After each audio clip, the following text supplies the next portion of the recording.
The champagne flute trembled in my hand, condensation slipping down the crystal like tears I refused to shed. Around me, the charity gala hummed with the sound of wealth, designer gowns whispering against marble floors, laughter that never quite reached anyone's eyes. I didn't belong here. Not anymore. 3 weeks ago, I would have been on Marcus's arm, playing the role of devoted girlfriend at events like this, smiling for cameras, making small talk with investors and their wives. 3 weeks ago, I still believed the man I loved was capable of loyalty. Tonight, I was here alone, courtesy of my best friend Sarah, who'd insisted I needed to get out. To show my face, to prove I wasn't destroyed by what Marcus had done.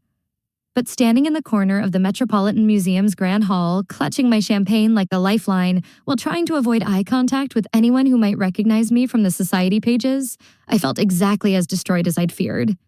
The dress I wore was beautiful. A deep burgundy silk that Sarah had lent me because all my formal wear had been purchased by Marcus, and I'd rather burn than wear anything he bought me. My hair was swept up in a style that took an hour to achieve, my makeup carefully applied to hide the shadows under my eyes from too many sleepless nights. I looked like I belonged among these people. I looked like I was fine. I was neither of those things. That's when I saw him. Marcus, walking through the crowd like he owned the place. Which, given his family's wealth, he practically did. And beside him, draped on his arm like an expensive accessory, was her, Vanessa. The colleague he swore was just a friend. The woman he'd insisted I was being paranoid about. The same woman I'd found him with in our bed 2 days before we were supposed to leave for what he'd called a romantic getaway to the Maldives. She wore white, which felt like a deliberate insult. White and innocent when she was neither. The dress probably cost more than 3 months of my rent now that I'd moved into a tiny studio apartment in Brooklyn that smelled perpetually of the Indian restaurant downstairs. Marcus's hand rested on her lower back, possessive in the same way it used to rest on mine. My stomach churned. I'd known there was a chance I'd see them here. Sarah had warned me, but knowing something intellectually and experiencing it viscerally were entirely different things. The champagne glass shook harder. I set it down on a nearby table before I could drop it, my hands clenching into fists at my sides. I needed to leave. This was a mistake. I wasn't ready to see them together. To face the reality of their relationship in public. To endure the pitying glances from people who knew what had happened. But before I could take a step toward the exit, Marcus turned. Our eyes met across the crowded hall. He said something to Vanessa and they started moving in my direction. Panic seized my throat. I couldn't do this. Couldn't stand there and make polite conversation while they pretended everything was fine. He would probably introduce Vanessa as his girlfriend, like I'd never existed. Like the 2 years we'd spent together were nothing more than a footnote in his ascension through New York's social hierarchy. My gaze swept the room desperately, looking for Sarah. Looking for anyone who might serve as a buffer. Instead, my eyes landed on him. A man standing alone near one of the museum's famous Greek statues, studying the marble figure with an intensity that seemed out of place among the social climbers and networking executives. He was tall, well over 6 feet, with dark hair just long enough to suggest he didn't particularly care about conventional corporate grooming. His suit was impeccable, though. Black, perfectly tailored, the kind of craftsmanship that whispered of custom work from a European tailor. Even from across the room, I could sense something different about him. While everyone else at this gala seemed to be performing for each other, jockeying for position and attention, he stood apart. Not awkwardly, not like he didn't belong, but like he simply existed on a different plane, like the social maneuvering happening around him was beneath his notice. Marcus and Vanessa were getting closer. I had maybe 30 seconds before they reached me. The decision formed in my mind before I could fully think it through, born from desperation and too much wine at dinner and the particular kind of recklessness that comes from having your heart shattered and deciding you have nothing left to lose. I moved. The stranger looked up as I approached, dark eyes focusing on me with an intensity that made my breath catch. Up close, he was even more striking. Sharp cheekbones, a strong jaw, olive-toned skin that suggested Mediterranean heritage. There was a faint scar along his left temple, barely visible, the kind of imperfection that somehow made him more compelling. His eyes were the color of espresso, and they tracked my movement with the focused attention of a predator watching prey. I should have been intimidated. Instead, I felt a strange flutter of something I hadn't experienced in months. Interest. "I'm sorry," I said, my voice slightly breathless from my rush across the floor. "I know this is completely inappropriate, but I need your help." One dark eyebrow lifted slightly. He didn't speak, just waited for me to continue, his gaze never leaving my face. "My ex-boyfriend is walking over here right now with the woman he cheated on me with," I said quickly, words tumbling out. "And I can't stand here and make small talk with them and pretend I'm fine when I'm not. And I know this is insane, but—" I stopped, taking a breath. "Kiss me, please. Just for a moment. Make him think I've moved on. Make him think I'm here with someone. Me." When he pulled back, I was breathless. His dark eyes searched mine, and I saw something there I couldn't quite read. Interest? Definitely interest. But also something else. Something almost like recognition, though I was certain I'd never seen this man before in my life. I would have remembered. "Is he watching?" I whispered. "He's watching," the stranger confirmed, his thumb still tracing patterns on my lower back that were making it difficult to think straight. "And he doesn't look pleased." Good. That was good. That was exactly what I wanted. So why did I suddenly not care about Marcus at all? Too focused on the man still holding me like I was something precious. "Thank you," I managed. "I know that was weird. I'm sorry." "Just don't apologize," he said quietly. "I'm Dante." The name suited him. Classical, powerful, with that hint of Italian heritage I'd suspected. "Emma," I replied. "And I really am sorry for ambushing you like that. I promise I'm not usually this dramatic." The corner of his mouth curved slightly, not quite a smile, but close. "I don't mind drama, Emma. In fact, I find I'm quite drawn to it." Before I could respond, a voice cut through our bubble. "Emma. Marcus." Of course, I'd almost forgotten why I'd asked Dante to kiss me in the first place, too caught up in the actual experience to remember the performance aspect.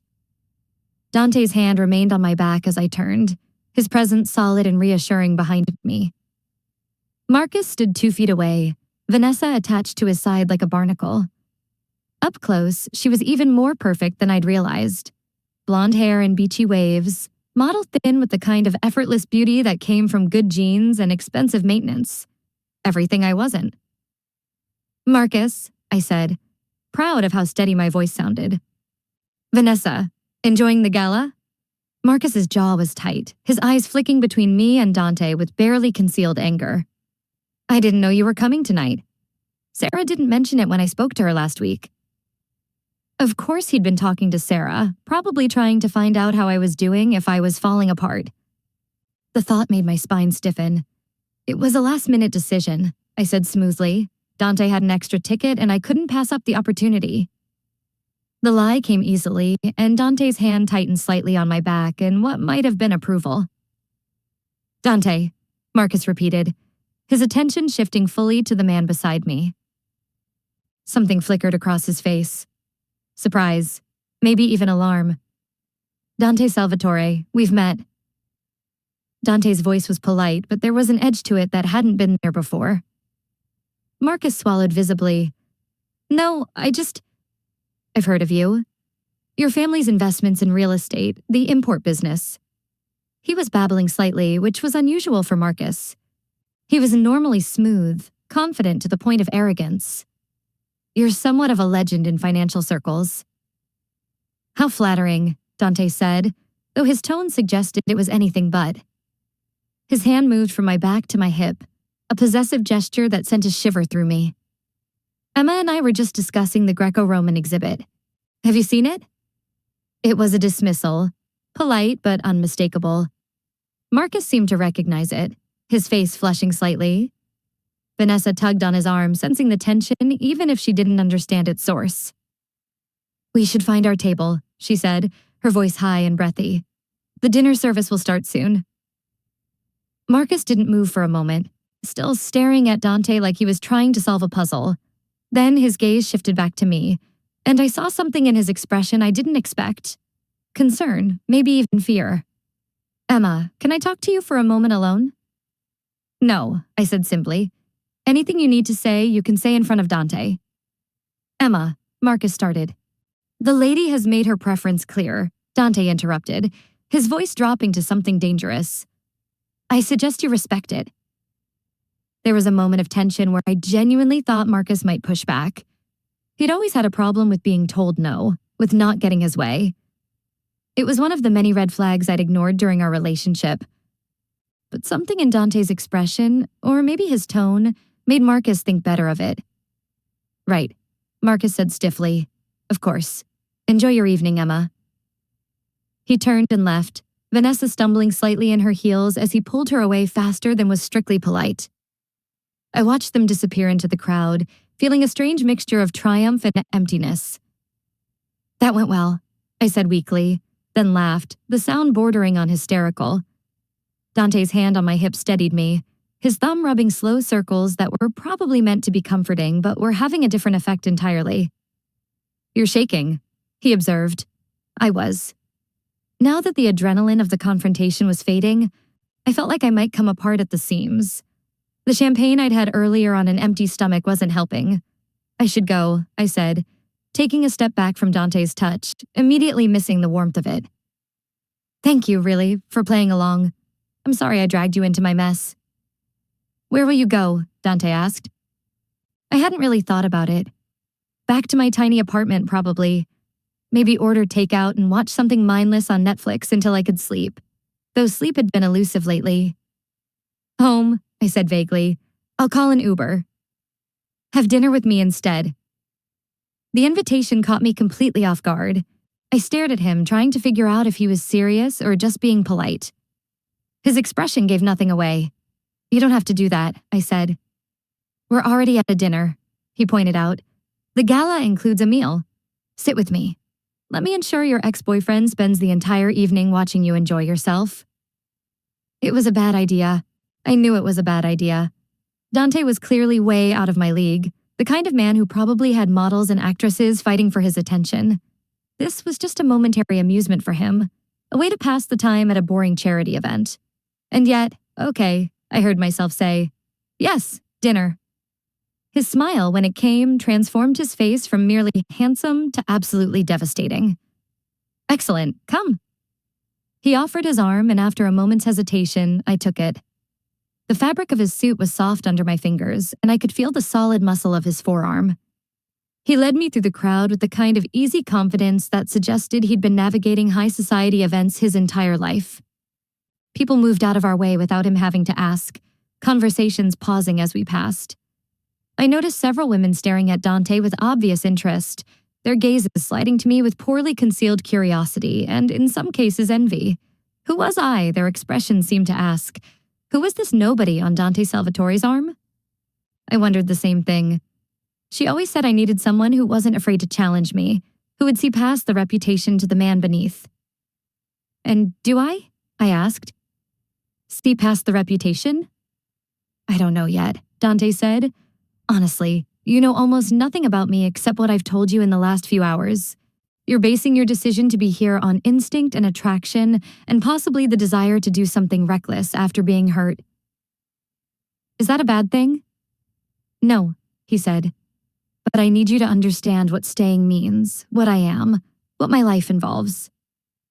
You need to make an informed choice, Emma, not an impulsive one. Then inform me, I said, setting my glass down. Tell me exactly what I'm getting into. Dante studied me for a long moment, then nodded. My family came from Sicily 3 generations ago. We built businesses, legitimate and otherwise. We provide services that exist in the spaces between legal and illegal, protection for businesses and neighborhoods the police ignore. Loans for people banks won't touch. Import channels for goods that are expensive to bring through traditional means. You're talking about loan sharking and smuggling, I said bluntly. Among other things, he acknowledged. We also run legitimate restaurants, hotels, real estate holdings. But yes, there are aspects of the business that violate the law. I won't 40. Insult your intelligence by pretending otherwise. Have you killed people? I wasn't sure I wanted the answer, but I needed to ask. Yes. Again, no hesitation. In self-defense, in defense of my people, in situations where it was them or me. I'm not a psychopath, Emma. I don't take life lightly. But in my world, sometimes violence is unavoidable. I should have been running for the door. Instead, I found myself asking, "What do you want from me?" "I don't know," he admitted. "When you approached me tonight, I thought you were beautiful, desperate, and amusing. I was bored at that gala, and you offered a distraction. But then I kissed you, and something shifted. I found myself wanting to know more. Who you were, why you were hurting, what made you bold enough to ask a stranger for help. And now I'm trying to figure out if this feeling, this pull I have toward you is worth the complication it will bring to both our lives." He moved closer, his hand coming up to brush a strand of hair behind my ear. "Because make no mistake, Emma, if you stay, if we pursue this, it will complicate everything. Your ex-boyfriend will be the least of your concerns." "What do you mean?" "I mean that being with me puts a target on your back. Not everyone approves of my business practices. I have enemies, rivals, people who would love nothing more than to find a weakness they could exploit. Being connected to me, even casually, makes you a potential target." "That's terrifying," I said. "Honestly, it is," he agreed, "which is why I'm giving you the choice. Leave now. Walk away. Go back to your safe life. I'll make sure your ex never bothers you again. Ensure he returns any property or money that's rightfully yours, and we'll part as friendly strangers. Or stay. Except there's something between us worth exploring. Let me protect you while we figure out what this is. But understand that choosing me means accepting my world, my risks, my complications." I looked at him. Really looked at him. This dangerous, powerful man who'd kissed me at a stranger's request, danced with me like I mattered, brought me to his home, and told me the truth, even though it would have been easier to lie. "I'm terrified," I admitted. "But I'm also more interested in you than I've been in anything in years. That probably makes me insane." "Probably," Dante agreed, but he was smiling. "But I find I appreciate a bit of insanity. If I do this, if I stay, I need ground rules," I said. My practical nursing brain kicking in despite the insanity of the situation. "I won't lie for you. I won't break the law. My career matters to me, and I won't do anything that would jeopardize my nursing license." "Agreed. I need to maintain my own life. My apartment, my job, my friends. I won't disappear into your world completely." "Agreed. Though I will insist on certain security measures." "And we take this slow," I said. "I just got out of a serious relationship. I'm not ready to jump into another one, especially not one this complicated." Dante's expression was unreadable. "How slow?" "I don't know. But slower than showing up at your penthouse on the night we met." "You're already at my penthouse on the night we met," he pointed out. "Yes, which is why everything else needs to be slower," I countered. He laughed, a genuine sound that transformed his face. "Fair enough. Slow on your terms with ground rules and boundaries. I can work with that." "Really?" I'd expected more pushback. "Really, Emma? I'm not your ex. I don't need to control you or mold you into different from the women in my usual circles. You're honest, ethical. You care about people. Those qualities are rare in my world. I'm still not convinced this isn't insane." "It probably is," Dante said. "But sometimes the insane choices are the ones worth making." He stood, offering his hand. "It's late. Let me have my driver take you home." I let him pull me to my feet, but I didn't release his hand. "Thank you," I said, "for tonight, for being honest with me, for giving me a choice." "Thank you for the kiss," he replied, "and for trusting me enough to come here to listen." We stood there for a moment, the air between us charged with possibility. Then Dante leaned down, his lips brushing my forehead in a gesture that was somehow more intimate than our earlier kiss. "Go home, Emma," he murmured. "Sleep on this. If you wake up tomorrow and decide this is too much, too crazy, I'll understand. But if you want to see where this goes, call me." He pressed a card into my hand. Thick cardstock with just a name and number. No business affiliation, no title, just Dante Salvatore and 10 digits. The drive back to my apartment felt surreal. The driver was silent, professional, and I spent the whole ride staring at the card in my hand, wondering what I'd gotten myself into. When I finally walked into my tiny studio, still wearing Sarah's borrowed dress, it was past midnight. I kicked off my heels and sat on my bed, pulling out my phone. 23 messages from Sarah, increasingly frantic, asking where I was and if I was okay. I called her. She answered on the first ring. "Emma, oh my God, I've been worried sick. You disappeared from the gala and didn't answer your phone." "And I'm fine," I interrupted. "I'm sorry I worried you. Something came up." "Something or someone?" Sarah asked suspiciously. "You met a guy, didn't you? Please tell me you didn't go home with some random man at a charity gala." "His name is Dante," I said, "and I didn't go home with him. Not in the way you're thinking. But you went somewhere with him. It wasn't a question." I told her everything. The kiss, the dinner, the dancing, Marcus's reaction, the conversation in Dante's penthouse. By the time I finished, Sarah was silent for a long moment. "Emma," she finally said, "Dante Salvatore? You went to the penthouse of Dante Salvatore? You know him?" "Everyone knows of him," Sarah said. "Or at least everyone in certain circles. Emma, he's not just some businessman. His family is connected. Like connected. Connected. Italian organized crime, protection rackets, the whole thing. He's been investigated multiple times, but nothing ever sticks because people are too afraid to testify against him. He told me all that. I said he was honest about what his business involves." "And you're okay with that?" "I don't know." I admitted I'm processing. "But Sarah, the way he looked at me, the way he treated me, it was like I mattered, like I was interesting and valuable and worth his time. When's the last time I felt that way?" Sarah sighed. "Marcus really did a number on you, didn't he?" "Maybe. But this isn't just about Marcus. This is about me feeling alive for the first time in months. Maybe years. Just be careful," Sarah said. "Men like Dante, they're dangerous in ways that go beyond broken hearts. Promise me you'll be careful." "I promise," I said, though I wasn't entirely sure what being careful meant in this context.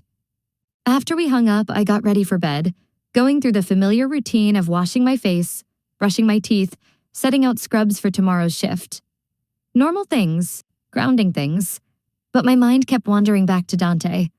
The way his hand had felt on my back, his honesty about his life, the promise of protection, of being seen, and of mattering to someone. I picked up the card from my nightstand, running my thumb over the embossed numbers. I could call right now, or I could wait until morning when I was rested and thinking clearly. Or I could throw the card away and pretend tonight never happened. I fell asleep with the card still in my hand, dreaming of dark eyes and dangerous smiles and the feeling of being held like I was something precious. I woke to my alarm at 6 a.m., grateful that I'd had the foresight to set it even in my questionable state last night. The card was still clutched in my hand, the numbers already memorized, even though I'd only glanced at them once. My shift at the hospital started at 7, and I had 45 minutes to shower, dress, and get to Mount Si. I moved through my morning routine on autopilot, my mind still processing everything from last night. In the bright light of day, the whole thing felt like a fever dream. Had I really kissed a stranger, gone to his penthouse, agreed to potentially date a man involved in organized crime? The rational part of my brain screamed that I needed to throw the card away and forget Dante Salvatore existed. The rest of me remembered the way he'd made me feel seen, valued, safe, despite the obvious danger he represented. I was still debating with myself when I walked into the PICU for my shift. The unit was typically chaotic. 12 beds filled with critically ill children, monitors beeping, worried parents hovering by bedsides, the particular controlled chaos that came with managing the sickest pediatric patients in the hospital. Emma. My colleague Lisa grabbed me as soon as I walked through the doors. "Thank God you're here. It's been a nightmare night. We've got a new admission in bed 7 post-op cardiac repair. Still sedated but stable. Bed 3 is probably going to extubate today if his numbers hold. And Bed 9's mother has been asking for you specifically." I dove into work gratefully, letting the familiar rhythm of nursing tasks override my spinning thoughts about Dante. This was real. This mattered.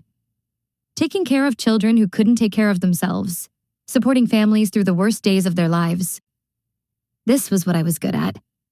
By lunchtime, I'd successfully helped extubate the patient in bed. 3. Watched him take his first independent breaths in 4 days while his parents cried him with relief. I'd sat with the mother in bed, 9, holding her hand while she talked about her fears, her hopes, her exhaustion. I'd carefully titrated medications for my post-op cardiac patient, monitoring every vital sign, adjusting ventilator settings being the eyes and hands that kept a tiny heart beating. I was checking lab results on my computer when my phone buzzed. An unknown number, but I knew immediately who it was. I hope you slept well. I've thought of nothing but you since you left. Would you have dinner with me tonight?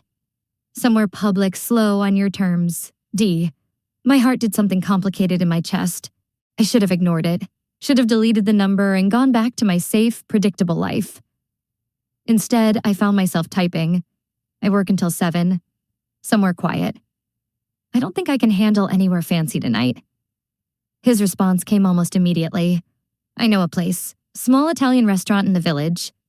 Family run, excellent food, privacy. I'll send a car for you at 7:30. I can take the subway. I know you can, but I'd prefer to ensure you arrive safely. Humor me. I stared at my phone at this small negotiation that somehow felt significant. He wasn't demanding, wasn't insisting, just asking, making his preference known but leaving the choice to me. Fine, but the car is excessive. Everything about me is excessive, Emma. You'll get used to it. I smiled despite myself, then caught Lisa watching me with raised eyebrows. New guy? She asked. Maybe, I said. It's complicated. It's always complicated, Lisa said, but you're smiling. I haven't seen you smile like that in months. Whoever he is, I like him already. If only she knew. The rest of my shift passed in a blur. By the time 7 o'clock rolled around, I was exhausted in the way only a 12-hour ICU shift could make you. But I was also buzzing with anticipation. I changed out of my scrubs in the locker room, pulling on jeans and a soft blue sweater, running my fingers through my hair and hoping I didn't look as tired as I felt. The black Mercedes was waiting outside the hospital exactly at 7:30. Same driver as last night. Same professional courtesy. He opened the door for me and I slid into the back seat, feeling like I was stepping into an alternate universe where cars waited for me and dangerous men sent messages about thinking of nothing else. The restaurant Dante had chosen was everything he'd promised. Small, tucked away on a quiet street in the village, the kind of place you'd walk past 100 times without noticing. The exterior was understated, just a small sign in Italian script and warm light glowing through the windows. Dante was waiting outside, dressed more casually than last night. Dark jeans, a gray sweater that probably cost more than my entire wardrobe, leather jacket that looked worn and comfortable. He looked less like a businessman and more like something out of a magazine spread. Dangerous and beautiful in equal measure. You came, he said as I approached, and I heard genuine relief in his voice, like he'd actually worried I wouldn't show. I said I would. Many people say things they don't mean, Dante said. I'm learning that you're not one of them. He opened the restaurant door, his hand settling at the small of my back as he guided me inside. The interior was cozy, maybe 10 tables, all occupied by what looked like regulars. The scent of garlic and tomato sauce and fresh bread filled the air. An older woman behind the bar looked up as we entered, her face breaking into a smile. Dante. She came around the bar, and to my surprise, Dante bent to kiss both her cheeks, exchanging rapid Italian that I couldn't follow. She turned to me, her eyes warm and assessing. And this is Emma, Dante said. Emma, this is Sophia. She and her husband Antonio own this restaurant. I've been coming here since I first moved to New York. Beautiful, Sophia said, patting my cheek. Much better than those others you bring here. This one has kind eyes. She bustled off, still muttering in Italian, and Dante led me to a corner table, semi-private, but still part of the restaurant's warm atmosphere. Others? I asked as we sat. Sophia has opinions about my dating history, Dante said dryly. She believes I waste time with unsuitable women. And am I suitable? He looked at me and I felt the weight of his gaze. I think you might be the most suitable woman I've ever met, which is terrifying. Before I could respond, Sophia reappeared with wine and bread, setting them on the table with a stream of Italian directions to Dante, who nodded and responded in kind.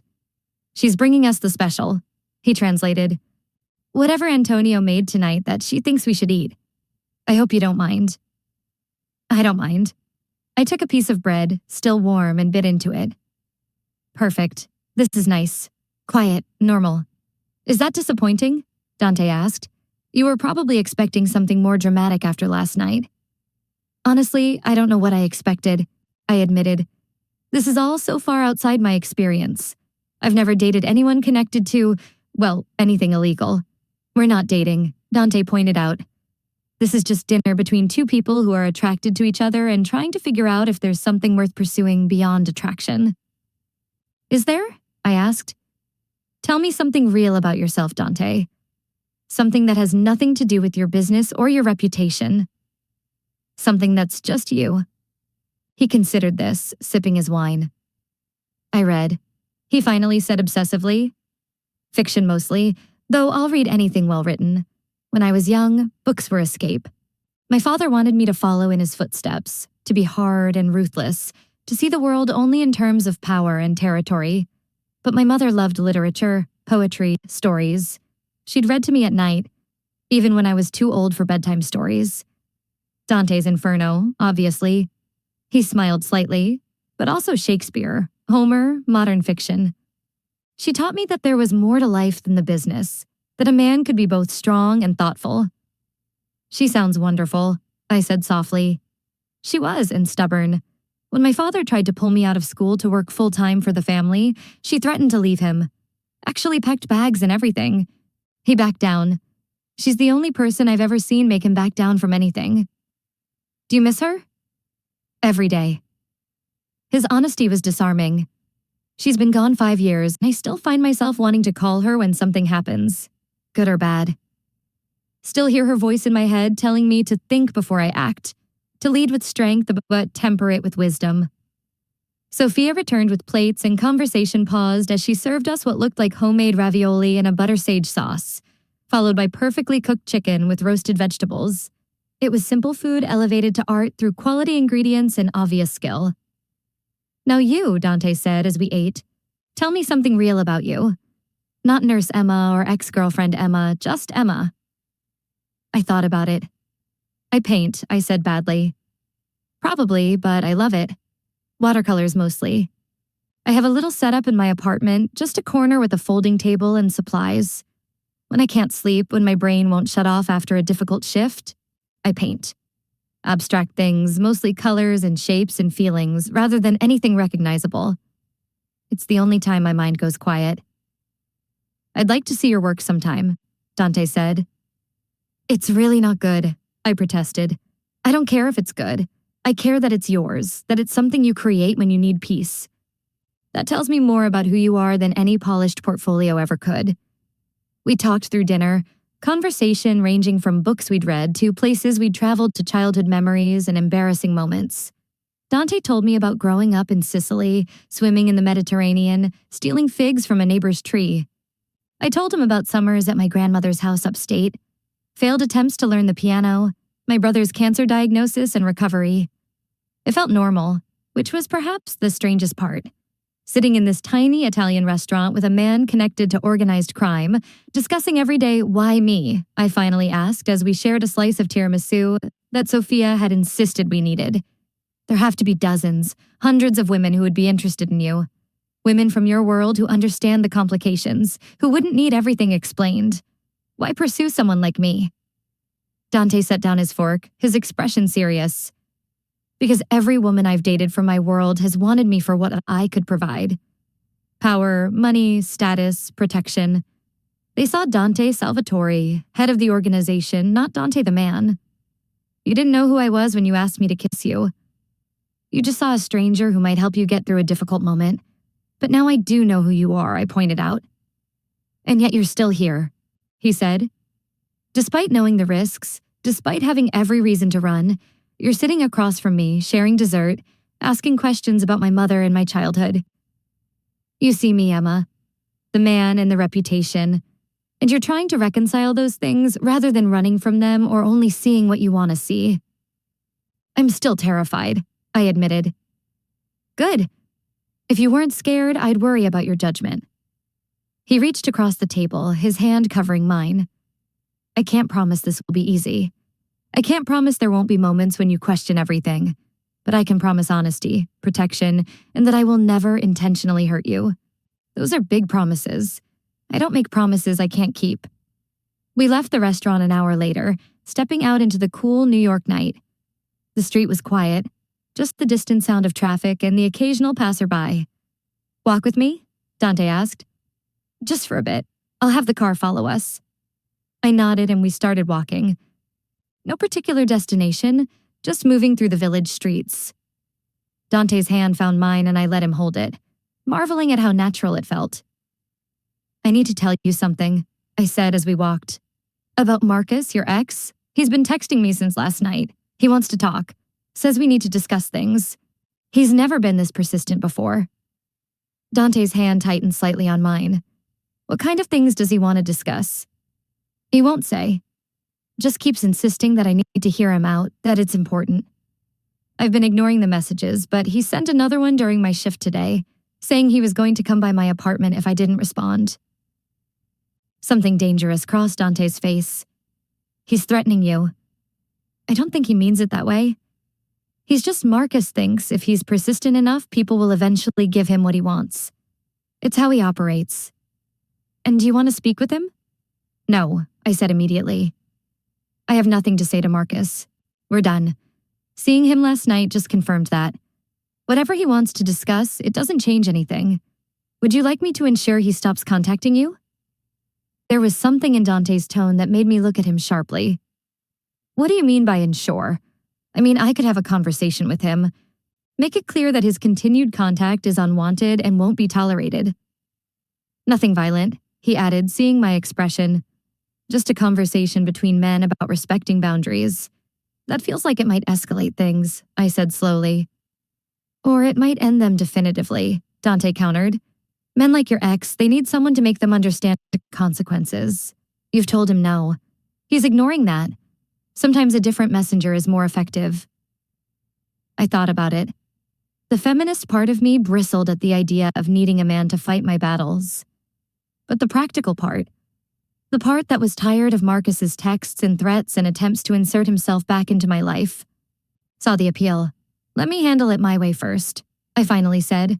I'll send him one clear message. Tell him explicitly to stop contacting me, that we have nothing to discuss. If he continues after that, then maybe we can revisit the conversation idea. Dante nodded, though I could tell he wasn't entirely satisfied. But if he shows up at your apartment, then I'll call you, I interrupted. And the police in that order. The police should be first, Dante said. Probably, I agreed. But I have a feeling you'd get there faster. We walked in silence for a few minutes, just being together. Hands linked, the night settling around us. I should get home, I said reluctantly. I have another shift tomorrow and I need sleep. Dante flagged down the Mercedes that had been slowly following us at a discreet distance. Let me ride with you, he said, just to make sure you get home safely.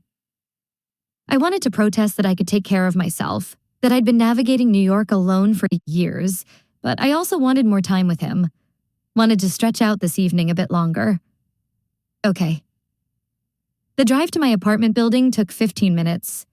When we arrived, Dante walked me to my door, his hand on my lower back, his body positioned between me and the street in a way that was probably instinctive protective behavior for him.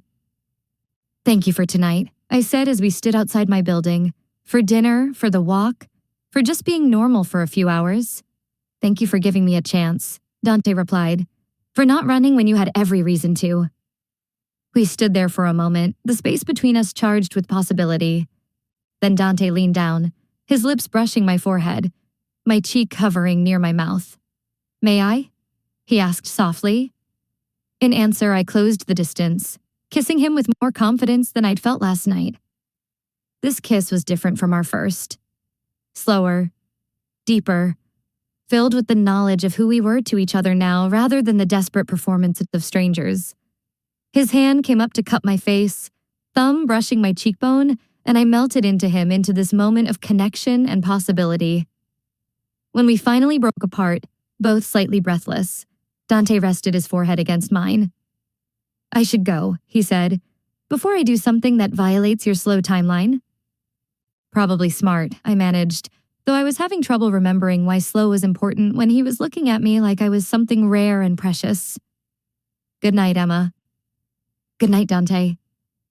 I watched him walk back to the car, watched the Mercedes pull away into New York traffic. Then I finally went inside, climbing the 4 flights to my studio, feeling lighter than I had in months. I sent Marcus a message before I went to bed. Clear, unequivocal. Marcus, stop contacting me. We have nothing to discuss. If you continue to message or threaten to show up at my apartment, I will file for a restraining order. This is my final communication with you, Emma. He read it immediately. Then the 3 dots appeared, disappeared, appeared again. Finally, his response came through. You don't understand what you're getting into with Salvatore. I'm trying to help you. He's dangerous, Emma. His family is connected to things you can't imagine. People around him get hurt. I'm worried about you. I stared at the message, anger, and something else. Something that might have been touched despite myself by his apparent concern roaring in my chest. Then I blocked his number and went to bed.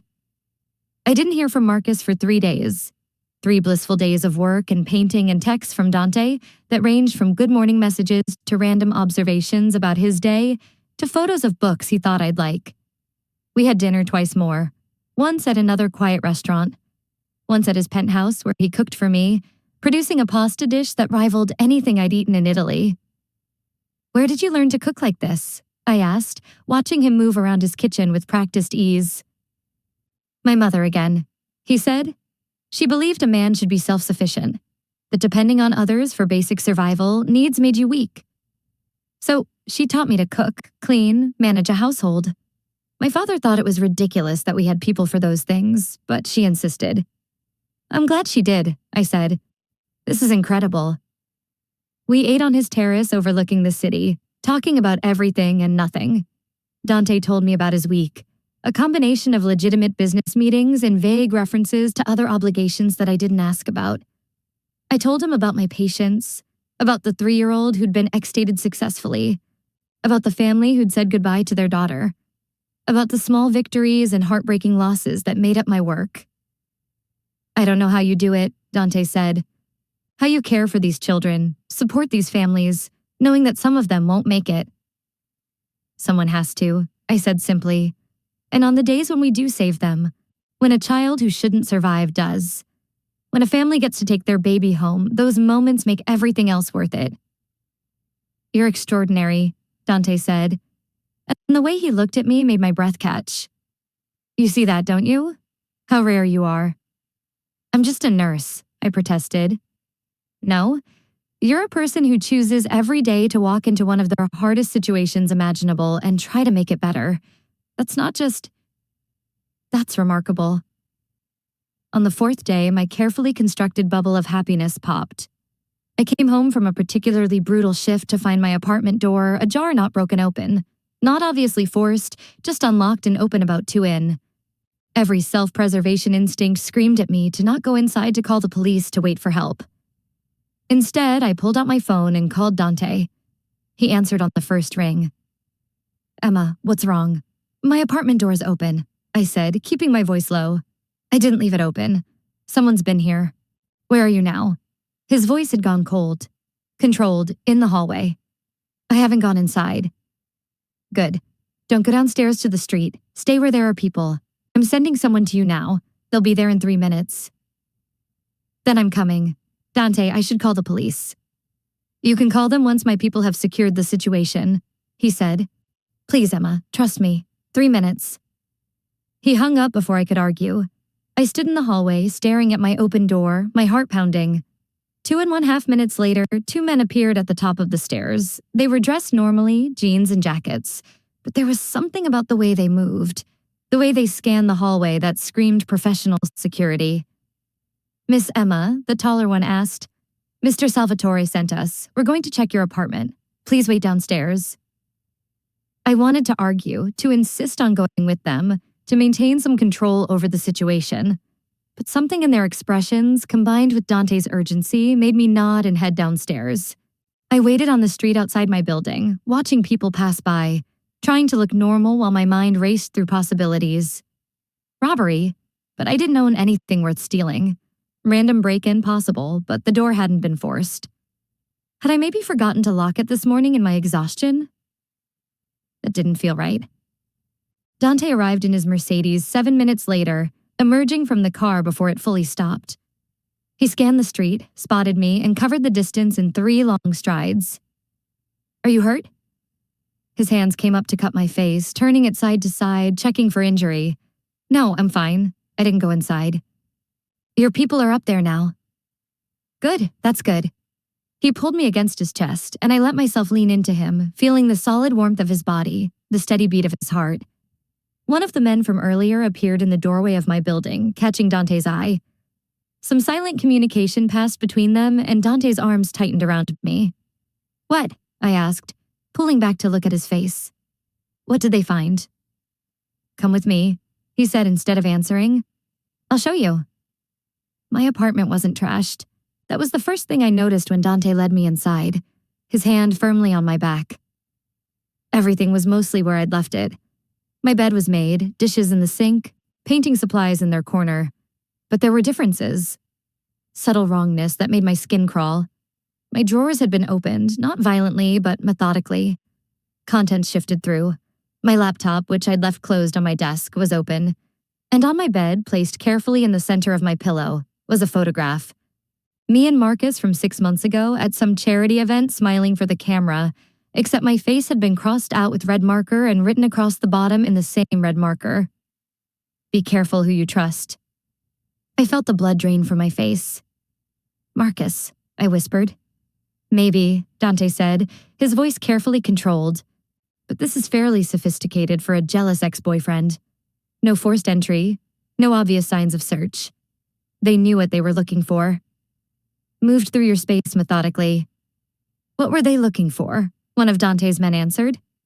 "Information, probably. Her laptop was accessed, files searched. They were looking through documents, emails, anything that might connect Miss Emma to Mr. Salvatore or reveal information about your relationship." "This is because of me," I said, the realization settling like ice in my stomach. "Someone wanted to know about my connection to you." "That's the most likely explanation," Dante agreed. His face was carefully blank, but I could sense the fury he was holding in check. "Emma, I need you to pack a bag. Enough for a few days. You're not staying here.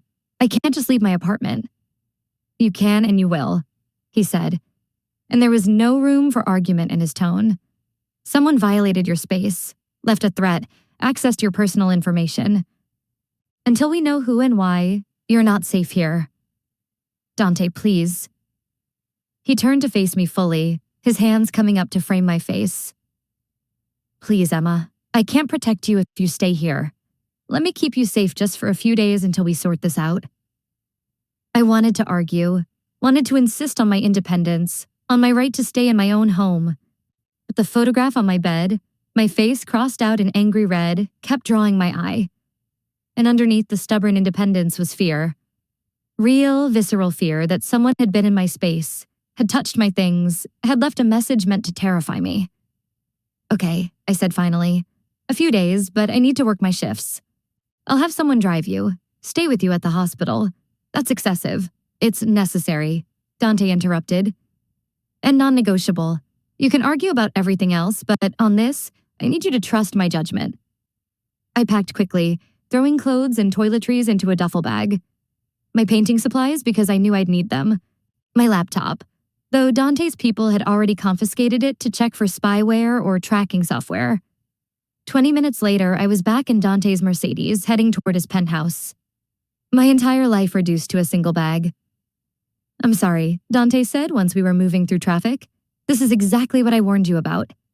Danger by association. Someone wants to know about you because of your connection to me." "Do you know who?" "I have suspicions," he said grimly. "There are several parties who would benefit from finding a weakness in my organization. You, Emma, are now that weakness. So this is about leverage. They want information they can use against you." "Yes. Will they hurt me?" The question hung in the air between us. "Not if I have anything to say about it," Dante said.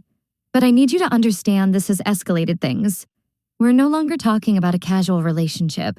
about taking things slow. Someone has identified you as important to me, which means you need protection.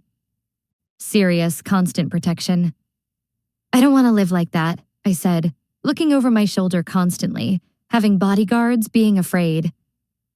I know, Dante said softly. And if you want to walk away, if this is too much, I'll arrange protection for you regardless. Make sure you're safe even if we're not together. You don't have to stay with me just because someone threatened you. I looked at him. Really looked at him. This dangerous man who'd kissed me at a stranger's request, who cooked pasta and quoted poetry, who read obsessively and missed his mother, who is now offering to protect me, even if I chose to leave. I'm not leaving, I said. I'm terrified and I'm angry that someone violated my space and I have no idea what I'm doing. But I'm not leaving. His hand found mine, squeezing gently. Then we'll figure this out together. The next few days fell into a strange new routine. I stayed at Dante's penthouse, which was far more comfortable than my apartment, but felt like living in a hotel.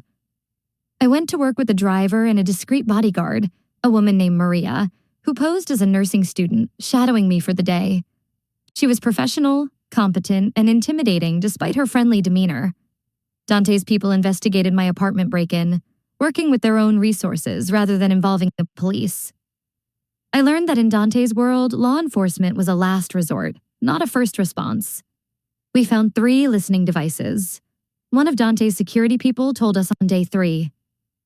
Hidden in her bedroom, kitchen, and living room, professional grade. Probably placed during the break-in. So they're listening to everything, I said, feeling nauseated. Conversations, phone calls, everything. We're listening, the man corrected. We've removed them. But yes, for approximately 4 days, someone was monitoring your apartment. Any leads on who? Dante asked, his voice dangerous. Still working on it. The devices are European-made, available mostly in Eastern Europe.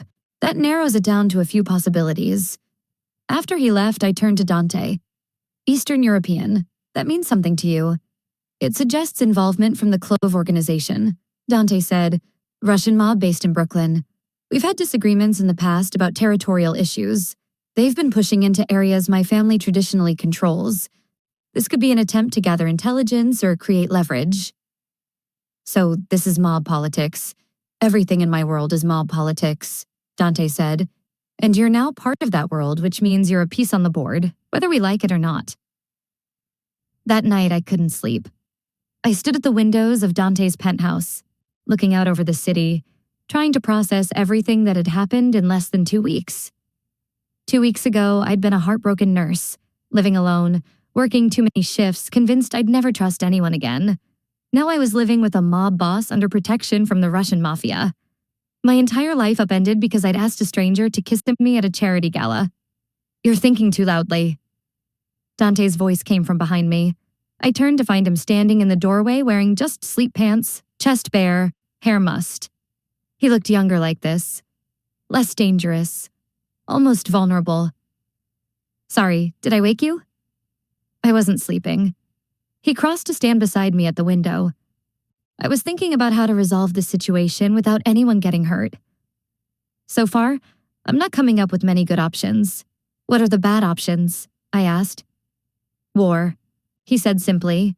If the Cloves are trying to establish leverage over me, if they're threatening people under my protection, then there will need to be a response. Something that makes it clear that such actions won't be tolerated. You mean violence? Yes. He didn't try to soften it. Didn't try to make it sound better than it was. In my world, Emma, strength is the only language some people understand. Show weakness, allow a threat to go unanswered, and it invites more aggression. And me? I asked. What happens to me while you're at war with the Russian mob? You stay safe. Dante said that's non-negotiable. Whatever happens, whatever this costs, you stay safe. At what price? How many people will get hurt because I asked you to kiss me at a gala? That's not on you, Dante said firmly. The Kozabs have been looking for an excuse to push boundaries for months. You're just the excuse they chose. If it wasn't you, it would have been something else. That doesn't make me feel better. It should, he said, because it means this isn't your fault. You're not responsible for other people's choices. for their violence, for their attempts to gain power. You're just a person who wanted to make her ex-boyfriend jealous and happened to pick the wrong dangerous stranger to help. Despite everything, I laughed. When you put it that way, come to bed, Dante said, taking my hand. You need sleep. We'll figure out the rest tomorrow. I let him lead me to the guest bedroom I'd been using, but at the door, I hesitated. Dante, could you just stay? I don't mean anything by it. I don't want to be alone tonight. His expression softened. Of course. We climbed into bed together, Dante pulling me against his chest, his arms wrapping around me protectively. I could hear his heartbeat, steady and strong, could feel the warmth of his skin against my cheek. I won't let anything happen to you, he murmured into my hair. I promise, Emma. Whatever it costs, whoever I have to fight, you'll be safe. What about you? I asked. Who keeps you safe? I've been taking care of myself for a long time. Maybe it's time you let someone help with that, I said. His arms tightened around me. Maybe it is. I fell asleep like that, held in the arms of a dangerous man who'd somehow become my safe place, who'd promised protection and meant it, who'd upended my life and made me feel more alive than I had in years. When I woke, sunlight was streaming through the windows and I was alone in bed. For a moment, I panicked, thinking maybe I dreamed the whole thing. Maybe Dante had left or realized what a complication I was and decided it wasn't worth it. Then I heard voices in the other room, low and urgent, speaking rapid Italian. I got up, pulling on the robe I'd borrowed from Dante, and padded barefoot to the living room. Dante was there with two men I recognized from his security team. They were looking at something on a laptop, expression serious. What's happening? I asked. All three men turned, and I saw Dante's expression shift from cold calculation to warm concern when he saw me. You should be sleeping, he said, crossing to me. What's wrong? I insisted. Don't shut me out, Dante. If this is about me, I deserve to know. He studied me for a moment, then nodded. Show her. One of the men turned the laptop so I could see the screen. It was a photograph, grainy like it had been taken from security footage. Two men, one of whom I recognized immediately despite the poor quality. Marcus, your ex? Dante said, meeting with Victor Koff 2 nights ago at a restaurant in Brighton Beach. Judging from the body language, they're not strangers. I stared at the photo, trying to make sense of what I was seeing. Marcus knows the Russian mob. Apparently, Dante's voice was carefully controlled, which puts a different spin on things. Your break-in, the listening devices, the warning. It might not be about mob politics at all. It might be about your ex-boyfriend trying to scare you away from me. But why would Marcus have connections to the Kossops? That's what we're trying to find out, Dante said. But if I had to guess, financial trouble. Men like Marcus from old money families. Sometimes they make bad investments, get in over their heads, and look for alternative financing sources. The Kloffs are always happy to loan money to people with social connections at very high interest rates. So Marcus owes them money possibly, or he's trying to gain their favor for some reason. Either way, he's brought you into something dangerous and he knows it. Those texts warning you about me, projecting his own guilt. That son of a, I breathed. All this time, Marcus had been positioning himself as the concerned ex, warning me about Dante's danger when he was the one who'd brought the threat to my door. We need to have a conversation with Marcus, Dante said. And there was steel in his voice, and possibly with Victor Koff as well. I want to be there, I said. When you talk to Marcus, I want to hear what he has to say. Absolutely not, Dante said immediately. It could be dangerous. It's my life he's playing with, I countered. My apartment he violated or had violated. My safety is compromised. I deserve to face him, to hear the truth directly. We stared at each other, wills clashing. Finally, Dante sighed. Fine, but you don't speak. You don't engage. You observe only, and Maria will be with you the entire time. At the first sign of trouble, you leave. Understood? Understood? Dante nodded to his people. Set up a meeting tonight, somewhere we control. Make it clear to Marcus that this is not optional. The meeting was set for PM at a warehouse Dante's family owned in Queens. I spent the day at work trying to focus on my patients while my mind spun with what was coming. By the time Maria picked me up at the hospital, I felt sick with anticipation and dread. The warehouse was exactly what I expected from a mob meeting location. Huge, mostly empty, cold concrete, and harsh lighting. Dante was already there with 4 of his people, all armed, all watching the entrance.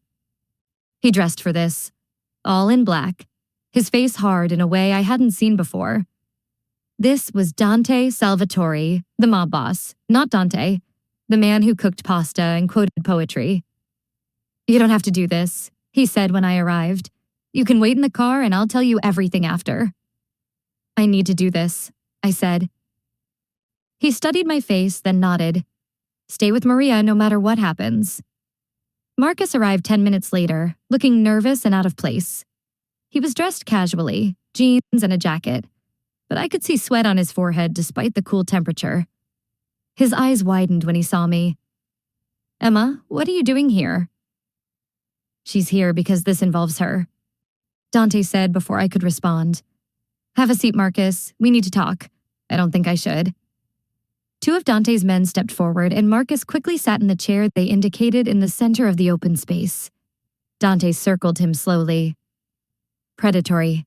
Let's talk about your relationship with Victor Cuff," Dante said conversationally. Marcus's face went white. "I don't know what you're talking about." "Don't lie. We have photographs of you meeting with him. We know about your gambling debts, the money you borrowed, the terms of repayment. What we want to know is what deal you made regarding Emma." I would never," Marcus started. "Someone broke into Emma's apartment," Dante continued, his voice dropping to something dangerous. "Placed listening devices, left a threatening message.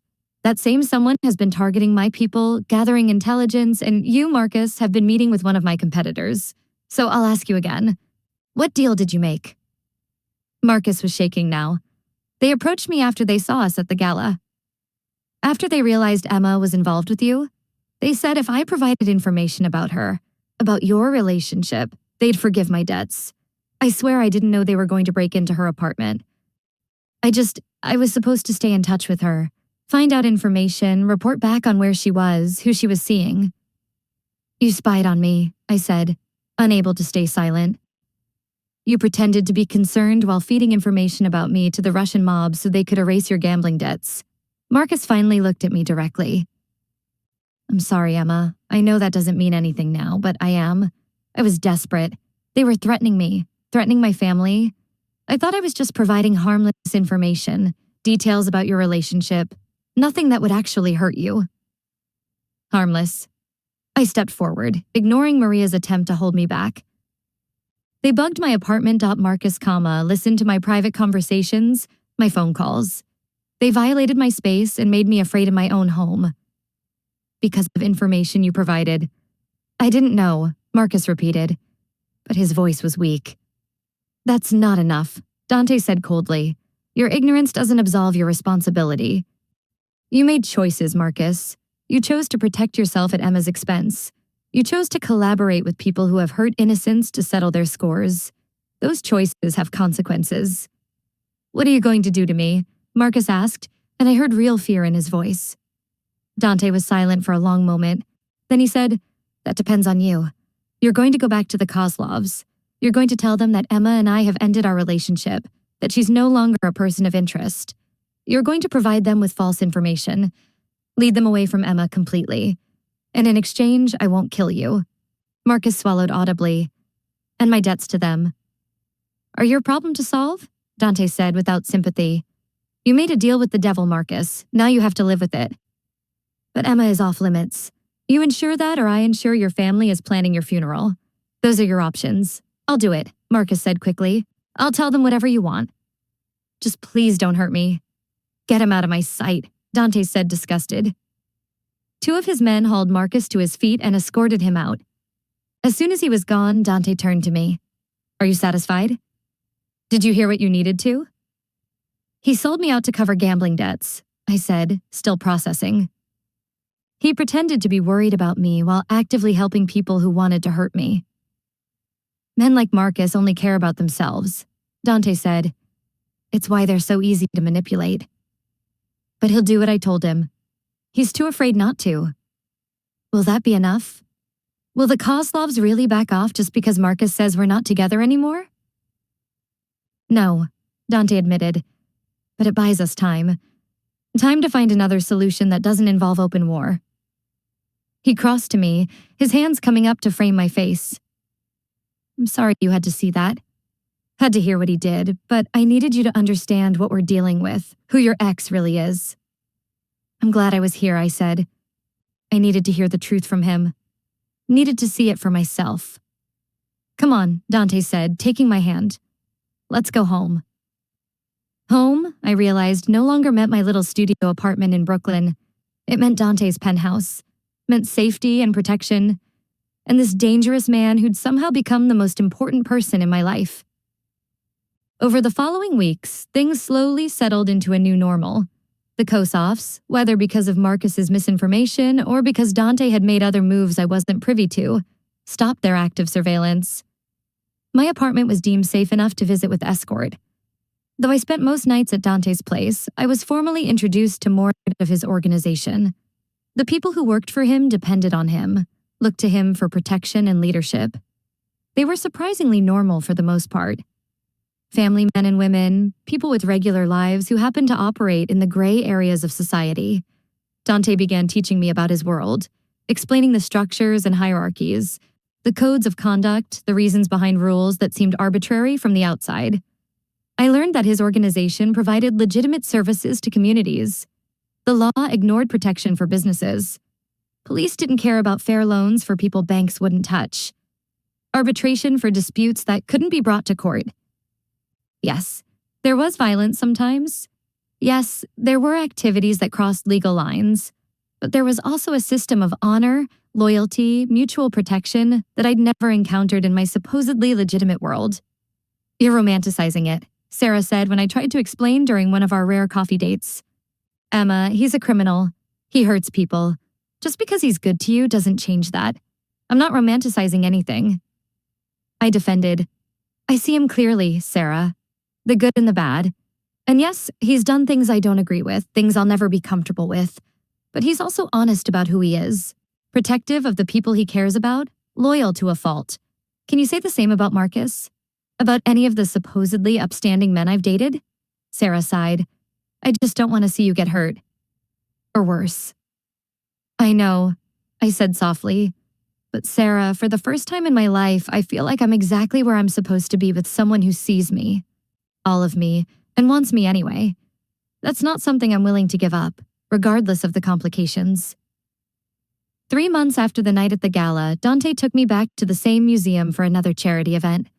This time, I was on his arm, officially introduced as his partner, no longer hiding what we were to each other. Nervous? Dante asked as we walked into the grand hall. A little, I admitted. Last time I was here, I was heartbroken and desperate. Now I'm dating a mob boss and living in a penthouse. It's quite a change. Regrets? None, I said honestly. We made our rounds, Dante introducing me to legitimate businessmen and women. People who knew exactly who he was but chose to work with him anyway because he delivered results. I saw the respect he commanded, the way people deferred to him, not out of fear, but genuine regard. Later, we danced, and it felt like coming full circle. The same music, the same dimmed lights, but everything different because I was different. I'd stopped being the woman who let herself disappear into someone else's vision of who I should be. I'd become someone who made my own choices, accepted consequences, lived authentically even when it was dangerous. Thank you, Dante murmured as we moved together. For taking a chance on a stranger, for not running when things got complicated, for seeing past who everyone thinks I am to who I actually am. Thank you for kissing me when I asked, I replied. For keeping me safe, for being honest even when it would have been easier to lie. Emma, he said, and there was something in his tone that made me look up at him. I love you. I felt my breath catch. We'd never said those words before, had been carefully avoiding them, both aware of how intense things had gotten, how fast we'd moved. But hearing him say it now in this place where we'd started felt exactly right. I love you too, I said, even though you're complicated and dangerous and possibly crazy. Definitely crazy, he agreed, pulling me closer. But crazy about you. We stayed at the gala for another hour, but my mind was elsewhere, focused on those 3 words and everything they meant. When we finally left, Dante didn't take me back to the penthouse. Instead, he directed his driver to a different address in the village. "Where are we going?" I asked. "You'll see." The car stopped in front of a brownstone. Beautiful and classic. The kind of place I dreamed about living in, but never thought I could afford. Dante led me up the steps, producing a key and opening the door. The interior was gorgeous. Hardwood floors, high ceilings, exposed brick walls. It was furnished, but not lived in yet. The kind of staging that suggested a property being prepared for showing. "Dante, what is this?" "A possibility," he said. "I know you've been staying with me, but I also know you value your independence, your own space. I thought perhaps we could compromise. A place that's ours, that we choose together, designed together. Not my territory or yours, but something we build together." I walked through the space, taking in the large kitchen, the living room with its fireplace, the master bedroom with windows overlooking a small garden. There were 2 additional bedrooms, one that could be an office, one that could be eventually something else. "This is too much," I finally said. "I can't accept something like this." "It's not a gift," Dante said. "It's an investment in our future." "Emma, I meant what I said. I love you. I want to build a life with you, one that respects both of our needs. You need space that's yours, independence, the ability to come and go as you please. This gives you that while still keeping you close, keeping you safe." "It's perfect," I admitted. "But Dante, this must cost." "That's not your concern," he interrupted gently. "Let me provide this. Let me show you that being with me means being cared for, protected, supported, and building the life you want." I turned to face him. This dangerous, complicated man who'd become my home on one condition. "Name it. I contribute. Maybe not financially, maybe not at first. But this place, if we do this, it's not just you taking care of me. It's us building something together. I paint these walls. I choose this furniture. I make this feel like home. Equal partnership." "Equal partnership," Dante agreed, pulling me into his arms. In this and everything else, we spent the next hour walking through the brownstone, imagining how it could be, where we'd put my painting corner, where Dante's books would go, how we'd use the garden, making plans, building a future, choosing each other despite all the reasons we probably shouldn't. When we finally left, heading back to the penthouse to collect my things, to start the actual process of moving into our own space, I felt a contentment I'd never experienced. Yes, there were risks. Yes, Dante's world was dangerous. Yes, being with him meant constant vigilance, security measures, complications I'd never imagined. But it also meant being seen, valued, loved without conditions. It meant partnership with someone who respected my strength while offering protection. It meant building something real with someone who'd been honest from the first moment about exactly who and what he was. A year after that first kiss, Dante proposed, not at a fancy restaurant or a romantic getaway, but at home in the brownstone we'd made ours. I was painting in my corner, working on a piece inspired by the night we met. All dark blues and gold highlights and shadows. He came up behind me, wrapped his arms around my waist, watched the canvas take shape. "Marry me," he said quietly. I turned in his arms, paintbrush still in hand, probably getting paint on his expensive shirt. "What?" "Marry me, Emma. Make this official. Let me give you my name, my protection, everything I have. Build this life with me permanently." "Your world isn't exactly conducive to traditional marriage," I pointed out. "And I'm not asking for traditional," Dante replied. "I'm asking for you. For the woman who asked a stranger to kiss her, who didn't run when things got complicated, who sees past my reputation to the man beneath. The woman who paints when she can't sleep and cries over her patience and challenges me when I'm wrong and loves me anyway. You're sure?" I asked. "Because once we do this, there's no easy way out. I'll be connected to your world completely, permanently. Whatever consequences that brings, I'm sure," he said. "The question is, are you?" I thought about my life before Dante. The poor, careful choices, the appropriate relationships, the path laid out that would have led to comfortable mediocrity. Then I thought about my life now. Complicated, dangerous, full of risks and rewards in equal measure. Living in a brownstone with a man I loved who loved me back completely and without reservation. Yes, I said. Yes, I'll marry you. The ring he produced was perfect. Not ostentatious, not overly large. An emerald, my birthstone, surrounded by smaller diamonds, beautiful and meaningful and exactly right. We married 3 months later. Small ceremony, just close friends and family. Sarah was my maid of honor. Still wary of Dante, but supportive of my happiness. Dante's sister, Lucia, flew in from Sicily, welcoming me with warmth and only a little concern about her brother's choice of bride. The ceremony itself was traditional, despite everything else being anything but. We exchanged vows in a small church, promising loyalty, honesty, partnership. The reception was held at one of Dante's restaurants filled with food and wine and people from both our worlds, mingling with varying degrees of comfort. On our wedding night, Dante took me back to the brownstone, carrying me over the threshold with old-world charm that made me laugh. You know I can walk, right? Tradition, he said seriously. My mother would be disappointed if I didn't observe the important traditions. We sat in the garden behind our home, sharing wine and watching stars appear in the New York sky. Rare and precious in a city of too much light. Any regrets? Dante asked. None, I said, and meant it. You? Only that I didn't see you first that night, he replied, that I didn't approach you before you had to come find me. I think it happened exactly the way it was supposed to. I said I needed to be the one to take the risk, to be brave enough to ask for what I wanted. If you'd approached me, I probably would have said no. Too scared, too careful. And now I'm married to a man who makes me brave, I said.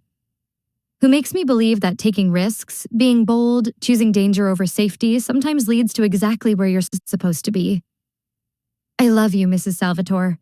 I love you too, I said. My dangerous, complicated, perfect husband. We sat in comfortable silence, hands linked, building plans for the future. Children someday. Maybe definitely continuing my nursing career, which Dante supported completely. Slowly transitioning more of his businesses toward legitimate operations, reducing the risk, building something sustainable for the next generation. It wouldn't be easy. There would be challenges, threats, moments when I questioned everything. But there would also be love, partnership, the profound satisfaction of building something real with someone who saw me, all of me, and chose me anyway. Sometimes the most important moments in your life happen when you're at your lowest. When you're heartbroken and desperate and bold enough to ask a stranger for help. When you take a risk that doesn't make sense, that everyone warns you against that could lead to disaster or to exactly where you're supposed to be. That night at the gala, I asked a stranger to kiss me. I had no idea that stranger would become my husband, my partner, my home. I had no idea that taking one desperate risk would lead to a life more complicated and more beautiful than anything I'd imagined. But that's how the best stories begin, isn't it? With a moment of courage, a leap of faith, a choice to be bold, even when you're terrified. Kiss me. My ex is staring. I'd said to a stranger, unaware I was talking to the man who would become my future. He'd kissed me, and in doing so had given me back myself. The woman I was meant to be. Brave and honest and unafraid to love dangerously. And I'd do it all again. Every complicated moment, every dangerous choice, every terrifying risk. Because some strangers are meant to become family. Some dangers are worth embracing. And some kisses change.